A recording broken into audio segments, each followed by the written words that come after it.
설교 본문을 말씀드리고 다 같이 읽어보는 시간을 갖도록 하겠습니다.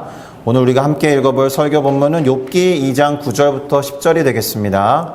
욥기 2장 9절에서 10절을 다 같이 한 목소리로 함께 읽어보도록 하겠습니다. 그의 아내가 그에게 이르되 당신이 그래도 자기의 온전함을 굳게 지키느냐? 하나님을 욕하고 죽으라.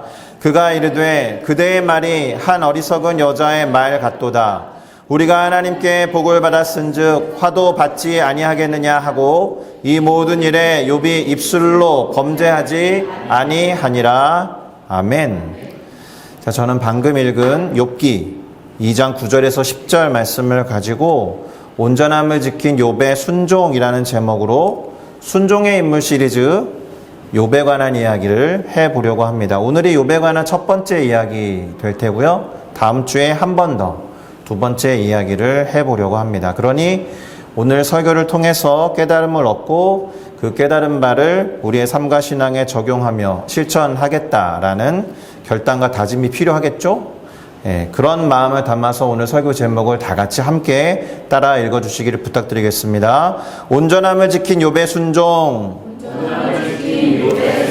온전함을 지킨 욥의 순종. 아멘. 감사합니다. 자, 우리는 2023년 올 한 해를 성경의 흐름을 따라서 순종의 인물들을 한 사람씩 선택해서 그들의 삶을 간단하게 조명해 보고 순종의 원리와 예시들을 살펴보고 있는 중입니다. 지난주에 히스기야 왕에 대해서 다루었었고요. 오늘은 욥에 대해서 다룰 거라고 말씀드렸습니다. 자, 그렇다면 욥기를 생각할 때 이런 질문을 먼저 던져볼 필요가 있을 것입니다. 욥기의 주제는, 욥기라는 책의 주제는 순종일까? 제가 이렇게 질문을 던지는 걸로 볼 때 살짝 의심스러운 거죠. 아, 순종이 아닐 수 있겠다. 그렇겠죠? 보통 사람들이 욥기의 주제를 어떻게 정의하느냐? 순종보다는 인내, 오래 참음, 이런 쪽으로 정의를 할 겁니다. 물론 그런 측면이 없지 않고 대단히 우세합니다. 그럼에도 불구하고 보편적으로 성경을 연구하시는 분들의 욥기에 대한 주제를 정의하라고 하면 의인도 고난당할 수 있다가 주제입니다. 의인도 고난당할 수 있다. 인정하기 쉽지 않을 겁니다. 하나님을 잘 섬기고 하나님을 잘 믿는데 왜 고난을 당해야 되느냐, 왜 고통 가운데 있어야 되느냐라는 질문을 하기가 쉽거든요. 그리고 우리는 암암리에 나한테 무슨 안 좋은 일이 생기면 내가 하나님에게 뭔가를 잘못하고 있는 것 없는지 아주 본능적으로 돌아보는 경향이 있습니다. 제가 이전에 말씀드린 적 있죠? 제가 초등학교 3학년 때 학교를 2달 동안 빼먹고 학교를 갔다라고 부모님들을 깜짝같이 속인 적이 있습니다. 근데 이제 동네 친구들하고 놀다가 야구 게임을 했었는데 홈베이스로 전력 질주해서 들어가다가 돌뿌리에 걸려서 넘어진 일이 있습니다. 그래서 여기 광대뼈, 오른쪽 광대뼈를 8반을 꼬맨 적이 있는데 그날 저녁에 저희 어머님이 저한테 하신 질문이 그거예요. 너 뭐 잘못하는 거 있지? 사람이 뭔가 잘못하는 거 있으면 안 좋은 일이 벌어진다라는 어떤 생각이 있는 것인지 저도 모르게 사실은 제가 학교를 2달 동안 안 갔습니다라고 이실직고를 했죠. 그리고 저희 아버님한테 맞는 게 두려워가지고, 저희 아버님이 때리시는 분도 아니었는데 드라마나 영화에서 본 건 많아가지고 죽을 죄를 졌습니다라고 했습니다. 초등학교 3학년짜리가. 아버님이 그것을 듣고 너무 황당해 하셔가지고 그래 너는 한번 죽어봐라 하고서 매를 들려고 하셨는데 아주 싹싹 빌었죠. 저희 어머님의 신앙도 사람에게 안 좋은 일이 벌어지면 뭔가 하나님과의 관계가 문제가 있는 게 아닐까, 첫 번째로 이런 질문을 던지면서 신앙을 점검하셨던 신앙입니다. 우리는 그런 생각을 하게 돼요. 그러니까 욥기의 주제도 욥에게 당한 엄청난 고난과 어려움들이 어쩌면 욥에게 있었던 어떤 잘못과 죄로 인한 것은 아닐까, 이런 생각을 많은 사람들이 하게 됐고, 실제로 욥에게 찾아와서 친구들이 그 부분을 추궁하듯이 물어보게 됩니다. 그러나 의인에게도 특별히 잘못한 게 없어도 고난이라는 것은 찾아올 수 있다라는 것이 욥기의 주제예요. 그게 우리에게 큰 위로가 될 줄로 믿습니다. 그래서 나한테 어떤 안 좋은 일이 벌어지고 뭔가 고통이 다가왔을 때 내가 뭐 잘못한 게 있어서 그런 거 아닐까라는 게 반드시 아닐 수도 있다. 그런 생각을 할 필요가 있겠습니다. 자, 그런데 순종과 관련해서 우리가 욥기를 얼마나 잘 살펴보고 알고 있는지는 모르겠지만 이 질문에 답해 보시겠습니까? 욥기에 기록된 욥의 순종 장면이 있는가? 사실은 욥기에는 하나님의 말씀이 아주 많이 등장하지 않습니다. 사람들 사이의 대화가 거의 80~90% 차지합니다. 그러니까 하나님께서 뭔가를 말씀하셨고 욥이 거기에 순종했다라는 장면을 찾는 것은 쉽지 않아요. 그래서 욥기의 주제가 순종이야? 이런 질문을 던지게 되는 겁니다. 그러니까 우리 성도 여러분들 중에서는 욥을 순종의 인물이라고 할 수 있느냐, 또는 그를 순종의 인물 시리즈에 포함시키는 것이 과연 옳은 일이냐, 이런 질문을 던질 분들이 있을 수 있다. 자, 이에 대한 대답을 하기 위해서는 먼저 순종에 대한 대단히 단순한 정의를 할 필요가 있습니다. 그리고 성경에서 말하고 성경에서 이야기하는 순종은 그 대상이 하나님이라는 점에서 하나님의 명령과 말씀을 기억하고 그것을 따르며 실천하는 것이 순종의 정의겠죠. 누가 딱히 가르쳐주지 않아도 순종의 정의는 그렇게 될 겁니다. 순종은 단순하게 말해서 명령을 따르고 지키는 것이다. 그렇죠? 아주 간단하고 단순하게 말하면 그렇다라는 겁니다.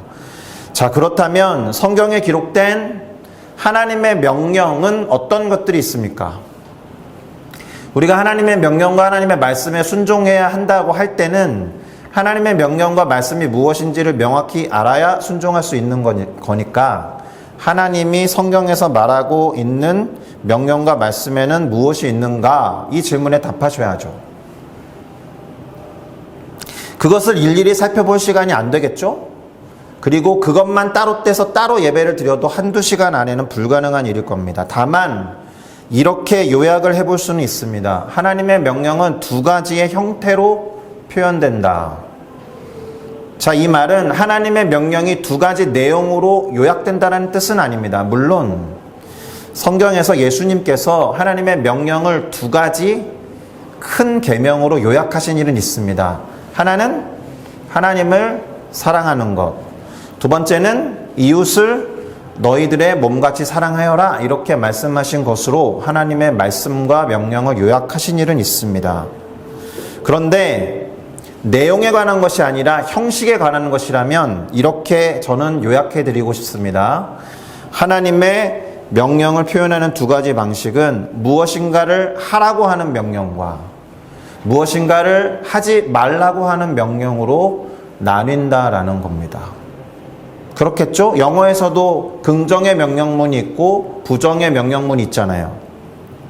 그러면 무엇인가를 하라고 하는 명령에도 순종해야 하고 무엇인가를 하지 말라라고 하는 명령에도 순종해야죠. 순종하지 않고 그 각각의 명령을 어기는 경우를 우리는 뭐라고 부릅니까? 죄라고 부릅니다. 단순하죠? 지금 순종에 대한 단순한 정의로부터 죄의 정의까지 왔습니다. 그러면 죄에도 두 가지 종류가 있겠습니다. 어떤 것이겠습니까? 일단 이렇게 요약해 드릴게요. 적극적인 죄가 있고 소극적인 죄가 있어요. 적극적인 죄가 뭘까요? 하지 말라고 하는 명령을 어기는 것. 그러니까 하지 말라고 하는 것을 적극적으로 행하는 것이니까 적극적인 죄라는 거예요. 그럼 소극적인 죄는 뭐겠습니까? 하나님이 하라고 하는 것을 하지 않는 것. 그러니까 겉으로 드러나는 행위로서는 대단히 소극적이지만 결국에는 하라는 것을 하지 않는 것도 죄다라는 거예요. 이해가 되실까요? 그런데 우리들의 초점은 주로 어디에 가 있습니까? 적극적인 죄에 가 있죠. 예. 그것이 죄이냐 죄가 아니냐가 명확하기 때문에 그래요. 우리가 지키고 있는 각종 법조문의 형태도 금지법입니다. 하지 말라고 하는 걸 정해놨으니까 그것 이외에는 자유롭게 다 해도 되는 거예요. 그렇죠? 만약에 우리가 마땅히 해야 할 것을 법에다가 규정해 놓으면 어떤 일이 벌어지는지 아세요? 그것을 도대체 얼마나, 어느 정도, 언제까지 해야 하는지까지 정해줘야 돼요. 그렇겠죠? 형법 1조 1항이 부모님께 효도해라 이런 규정이면 부모님께 효도를 어떤 방식으로, 얼마나, 언제까지, 어느 정도의 에너지와 열정을 투입해서라고 정해주지 않으면 죄가 규정되지 않아요. 그렇겠죠? 그래서 모든 법의 규정들은 일반적으로 금지법입니다. 그리고 그것을 행하는 것을 적극적인 죄라고 하는 것이고, 거기에 규정되진 않았지만 마땅히 해야 하는 것을 하지 않을 때 소극적으로 죄를 짓는 거다라고 이야기할 수 있습니다. 자, 그렇다면 순종과 관련해서도 두 가지가 있겠네요. 잘 따라오고 계시죠? 적극적인 순종과 소극적인 순종이 있겠습니다. 적극적인 순종은 하라고 명하신 것을 적극적으로 하는 겁니다. 그럼 소극적인 순종은 뭐겠습니까? 하지 말라는 것을 안 하는 거예요. 예. 하지 말라는 것을 안 하는 것도 쉽지는 않기 때문에 그것을 소극적이라고 말하는 것을 어떻게 이해해야 될지는 모르겠지만 어쨌든 그렇게 나눌 수 있다라는 겁니다. 자, 이런 측면으로 볼 때 결론부터 말씀드리면 욥은 순종의 인물이었다. 오늘 설교 본문으로 읽었던 욥기 2장 9절에서 10절을 보면 그가 온전함을 지켰다라는 게 기록되어 있습니다. 그리고 두 번째, 입술로 범죄하지 아니하였다라고 되어 있어요. 일단 온전함에 대해서 먼저 말씀드려보면 마태복음 5장 48절에서 예수님이 이런 말씀을 하신 적이 있습니다. 그러므로 하늘에 계신 너희 아버지의 온전하심과 같이 너희도 온전하라. 물론 여기서 예수님이 사용하신 단어의 그 온전함에 해당하는 영어 단어는 perfect이고 욥에게 나왔던 온전함에 해당하는 단어는 integrity였어요. 그래서 원어로 보면 좀 차이는 있을 것입니다. 그럼에도 불구하고 하나님 앞에 통합을 이루고 마음에 어떤 예외됨이 없이 분열됨이 없이 온전하게 하나님을 바라보고 인정하는 태도를 말할 겁니다. 욥은 그렇게 했다라는 거예요. 물론 예수님의 저 말씀은 욥이 존재했던 때로부터 최소 2000년 이상 지난 이후의 말씀이니까 왜 예수님이 하신 말씀을 안 지키는 거야? 라고 말할 수는, 물론 그렇게 말하면 할 말은 없을 수도 있습니다. 그러나 성경이 말하고 있고 하나님이 우리를 존재하게 하신 이래로 하나님처럼 온전해야 하는 것은 우리가 존재하는 이유와 목적일 수 있습니다. 그러니까 욥은 온전함을 지켰다라는 측면에서 적극적인 순종을 한 사람일 수 있는데, 두 번째는 뭡니까? 입술로 죄를 짓지 아니하였다라는 거예요. 이게 이제 무슨 말이냐 하면 욥의 아내가 그런 말 했거든요. 하나님 저주하고 죽어라. 예. 그녀가 욥에게 했던 말을 한번 옮겨보겠습니다. 우리가 이미 읽었는데요. 욥기 2장 9절입니다. 그의 아내가 그에게 이르되 당신이 그래도 당신의 온전함을 그렇게나 지킵니까? 차라리 하나님을 욕하고 죽이십시오. 이렇게 말한 거예요. 일단 그녀는 욥이 지금 이렇게 괴롭고 힘든 와중에서도 그의 온전함을 지키는 것에 대해서 뭐라고 해요? 그리고 하나님을 욕하고 죽으라고 합니다. 그러면 궁금해지지 않습니까? 도대체 왜 욥의 아내는 이렇게 말해야 했을까? 그저 이렇게 말하는 욥의 아내 보니까 진짜 형편없는 여인이네. 욥이 아내를 잘못 얻었어. 악처다 악처. 아주 못됐어. 뭐 이렇게 비판하고 넘어가면 되는 겁니까? 그게 아닙니다. 그보다는 지금 욥이 당한 고난을 두고 욥의 아내가 이렇게 말한 것을 보면서 그 너머에 있는 의미를 깨달아야 돼요. 다시 말하면 욥의 아내가 이렇게 말했을 때 우리가 알 수 있는 것을 캐치해야 된다는 겁니다. 첫 번째로는 욥이 당한 고난이 진짜로 심각한 거였다라는 거예요. 남편의 고통과 고난을 바라보는 아내의 마음을 생각해 보세요. 충분히 힘들어하고 고통스러워해야 되는데 이 사람이 끝까지 온전함을 지키고 있는 거죠. 뭐 예를 들면 그런 기록은 없지만 죄가 아니라 엄청나게 고통스러운 재앙이 닥쳤는데 하나님 앞이라고 정장을 딱 빼입고 꼿꼿이 서 있는 사람을 상상하시면 돼요. 나의 하나님 앞에는 나는 어떠한 일이 와도 이렇게 꼿꼿이 서 있을 거야 라는 것을 계속 지키고 있는 거예요, 이 사람이. 너무나도 힘들고 너무나도 괴로운데 그것을 바라보는 아내가 힘들면 좀 앉아도 되고, 힘들면 그 옷을 좀 벗어도 되고, 힘들면 그 자리에 그렇게 서 있지 않아도 돼. 이 와중에도 당신은 그렇게 온전해야 하니? 이렇게 물어본 거다라는 거예요. 그러니까 이 아내의 말을 통해서 욥의 고난이 얼마나 컸으면 이 여인은 이렇게까지 말할까? 그가 온전함을 지키는 것에 대해서 뭐라고 할 만큼 엄청난 고통과 고난 가운데 있었다라는 거죠. 나라면 그렇게 못한다. 차라리 그 힘듦이라도 내려놔라. 이런 이야기입니다. 이 여인이 악처가 아니고요. 그만큼 힘들었던 거예요. 욥이 당한 고난이. 나라면 그렇게 온전하지 못해. 나라면 그렇게 서 있지 못해. 나라면 그렇게 하나님을 끝까지 뭐라 하지 않고 그렇게 못해. 이렇게 말하는 것과 같다라는 거예요. 이해가 되시죠? 둘째로는 그녀는 이 고난이 하나님과 무관하지 않다고 생각합니다. 그러니까 하나님을 욕하라고 하는 거예요. 근데 습관적으로 우리도 이렇게 말해요. 어떻게 말합니까? 뭐 하나님의 신앙은, 하나님을 향한 신앙은 아닌데 옛말에 아이고 하늘도 무심하시지 이런 말 했거든요, 우리 어른들이. 무슨 일이 누군가에게 벌어지면 아이고 하늘도 무심하시지, 이렇게 하늘이 무심하셔서 나타난 안 좋은 일이다 라고 말하면서 하늘과 무관하지 않다라는 것을 은연중에 표현합니다. 또는 하나님 신앙을 갖고 있는 우리들도 어떻게 합니까? 하나님이 도대체 왜 저에게 이러시는지 모르겠어요 라고 하잖아요. 왜 하나님은 나에게 이런 일을 행하시는 건가요? 라고 질문을 많이 합니다. 당연히 모든 일이 하나님의 주권과 하나님의 다스리심 안에 있기 때문에 이렇게 생각하고 말하는 것이 틀리지 않습니다. 당연한 말이에요. 그런데 한 가지 수정해야 하는 것이 있습니다.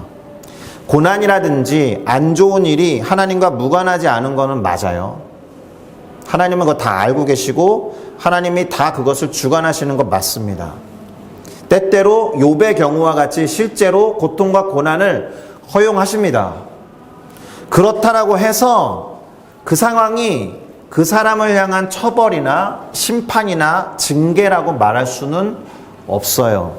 하나님이 그것을 허용하셨다라고 해서 그 사람이 죄를 지었기 때문에 그 고통을 당하는 거야 라고 판단할 근거는 어디에도 없단 말입니다. 우리는 잘 알고 있어요. 욥기를 1장과 2장만 읽어봐도 욥이 지은 죄 때문에 이 고통과 고난을 당하는 것이 아니다라는 것을 알아요. 뒤에 끝까지 42장까지 안 읽어도. 그쵸? 그런데 욥의 아내의 말 속에는 이와 같은 판단이 포함되어 있다라는 거예요. 예. 세 번째로 온전함을 지키는 데에는 보상이 있어야 하는 거 아닙니까? 제가 왜 이 아내가 어떤 판단이 있다고 이야기를 했느냐 하면은 하나님을 욕하고 죽어라 라는 말 안에 그런 서운함이 있기 때문에 그래요. 지금 엄청난 고난을 당하고 있는 내 남편이 하나님 앞에 온전함을 지키고 있는데 왜 하나님은 그 고난을 가져가시지도 않고 왜 그 고난을 견디고 있는 이 사람에게 보상해주지 않는 거야? 그런 하나님이라면 차라리 욕하고 죽어. 약간 이런 뉘앙스다라는 거예요. 근데 저 말이 맞긴 맞죠. 하나님은 보상하실 겁니다. 하나님은 우리가 온전함을 지킬 때 우리가 하나님을 끝까지 바라보는 그 신앙에 대해서 보상하실 거예요. 확실히. 뭐가 문제입니까? 현 시점에서 다시 말하면 고통이 그대로 있고 나아질 기미가 보이지 않으니 문제인 거죠. 그래서 섣부른 판단을 내리는 거예요. 어떻게? 만약에 보상하시지 않으시는 하나님이라면 저주해야죠. 하나님 믿지 않아야죠. 하나님 욕해야죠. 그 앞에서 무슨 온전함을 지킨다라고 그래. 차라리 욕하고 죽어라. 이렇게 말하게 되는 거예요. 우리 주변에 그런 사람들 꽤 많이 있습니다. 다른 사람과 비교해 보니까 내 삶은 너무 불행하고 너무 절망적이야. 그런데 왜 하나님은 내 불행과 절망을 그대로 보고 계시는 거지? 이렇게 말하는 분들 많아요. 하나님이 존재하신다라면 그럴 리가 없어. 이렇게 판단하고 하나님을 떠나는 경우가 있어요. 자기의 예만 들면서 그렇게 떠나지 않아요. 어떤 일도 벌어져요? 하나님을 함부로 판단하고 비판할 때는 자기가 정의의 사도가 돼서 하나님을 정죄합니다. 억울한 죽음들 앞에서. 이제 갓 태어난 아이들이 아무런 죄도 짓지 않았는데 억울한 희생을 당했을 때 우리는 하나님이 계신다라면 이럴 일이 벌어질 리가 없잖아. 하나님이 정의로우면 왜 억울한 죽음들이 있는 거야? 라고 하면서 하나님을 정죄하죠. 극악무도한 범죄자의 행위로 인해서 아무런 죄 없는 사람이 희생을 당하는 경우에 자연재해가 몰려와서 억울한 죽음들이 있는 것 같이 보일 때 그때 하나님 어디에 계십니까? 라고 말하면서 이럴 때 침묵하시는 하나님이 정의로운 하나님입니까? 이렇게 질문하면서 하나님을 부정하고 그 곁을 떠나는 사람들이 있다라는 거죠.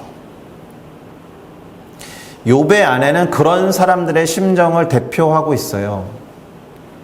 자, 그러나 우리가 하나님의 존재 유무 또는 하나님의 어떤 행위에 대해서 궁극적으로 판단하고 최종적인 판단을 할 만한 입장에 있습니까? 무슨 말입니까? 우리가 살아가는 이 육신의 삶이 영원을 살아가는 것에 비할 때 얼마나 순간입니까? 이 짧은 순간을 보고 판단하는 거예요. 물론 우리는 영원을 살아간다라고 믿어야겠죠. 우리가 영원을 살아가는 것을 인정해야 이 말이 설득력이 있긴 할 겁니다. 우리가 영원을 살아가는데 육신의 100년을 살아가는 이 짧은 순간을 가지고 성급한 판단을 내리는 것을 논리학에서 뭐라고 합니까? 성급한 일반화의 오류라고 해요. 야, 조금만 더 관찰해보고 결정해도 늦지 않아. 조금만 더 살펴봐. 너 신중하게 결정해야 돼. 너 그렇게 결정하면 그거 성급한 일반화에 빠져서 실수한다. 이런 말 하죠. 그런데 영원에 비할 때 100년 살아가는 이 순간의 시간을 가지고 하나님이 행하셨다라고 말하면서 하나님을 정죄하고 비판하면 그것만큼 엄청난 성급한 일반화의 오류가 어디 있습니까?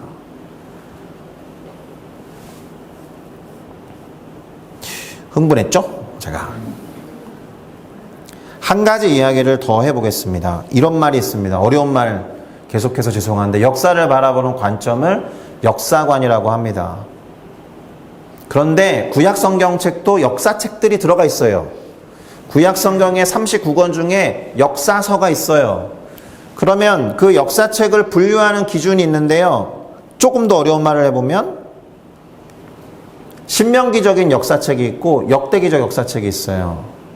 그럼 이제 성경 39권의 순서를 잠깐 아셔야 되는데 여호수아 전책이 뭐예요? 신명기거든요.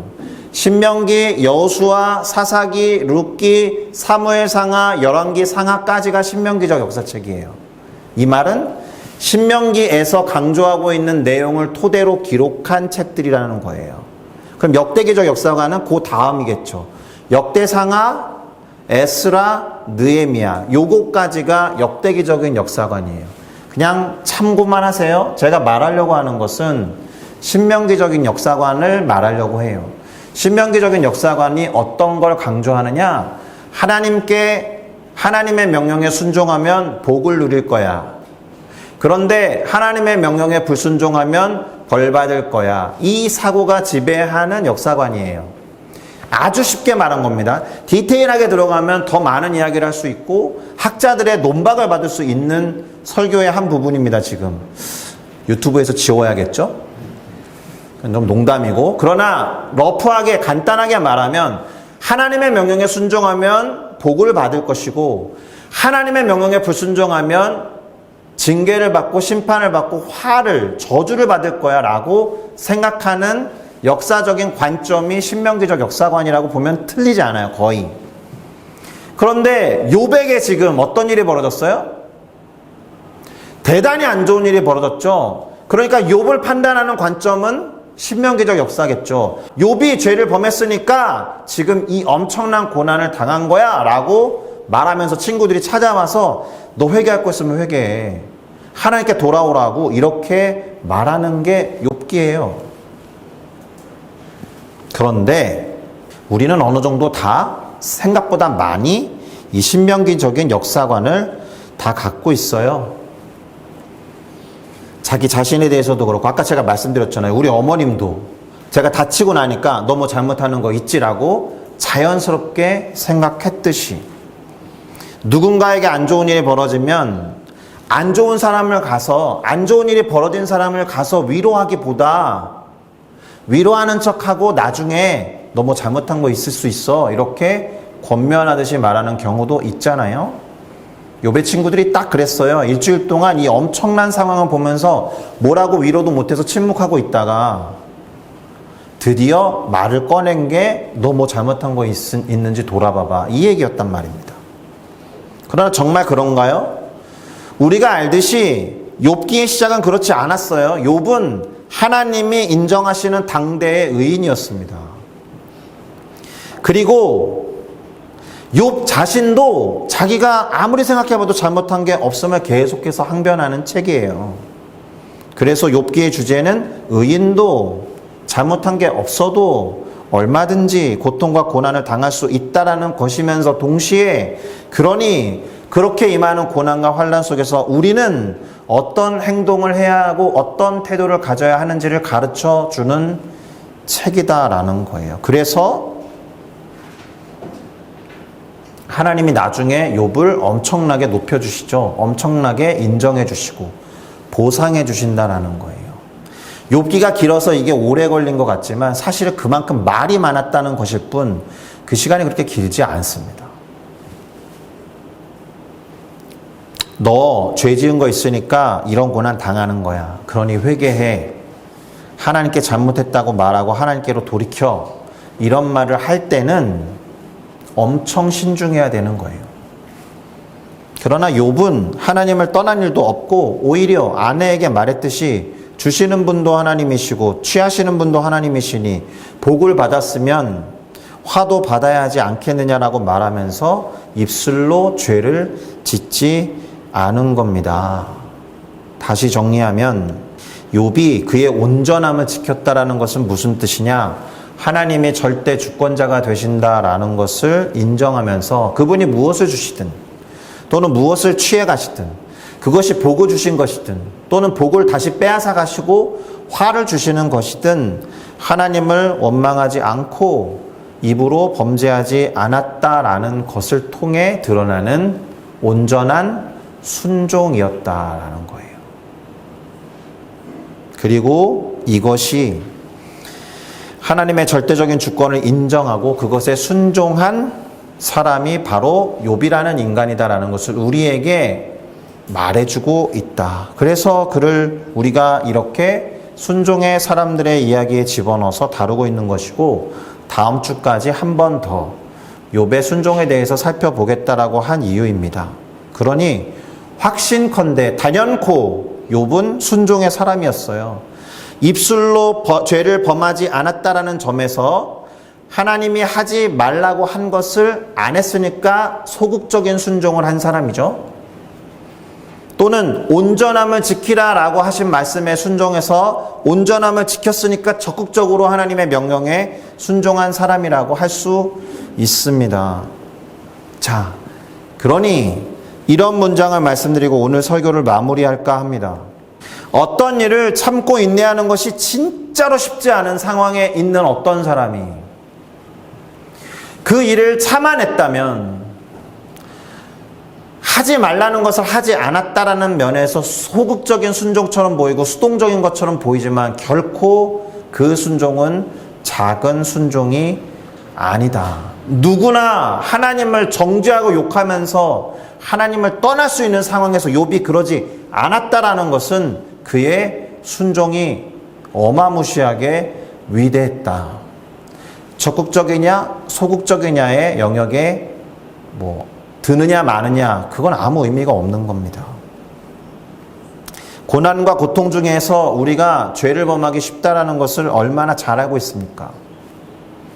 갖은 고문을 받은 사람이 거짓 자백하는 경우가 아프지만 대한민국 역사에 많이 있었어요. 그 정도로 고통과 고난은 입으로 뭔가를 말하게 만드는 어떤 힘이 있거든요. 그런데 욥은 그 와중에도 입술로 죄를 범하지 않았다.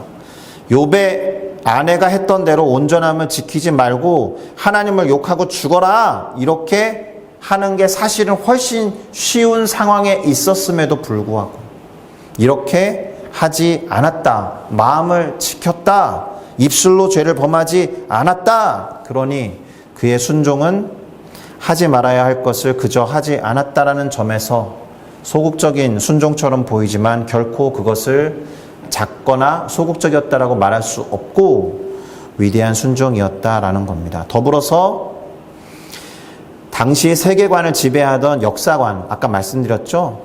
자신은 엄청난 죄를 범한 사람이어야 하는데 그것을 인정하지 않고 하나님 앞에 끝까지 바르게 서고자 했다라는 점에서 욥은 타협하지 않는 순종의 사람이었던 것임이 틀림없습니다.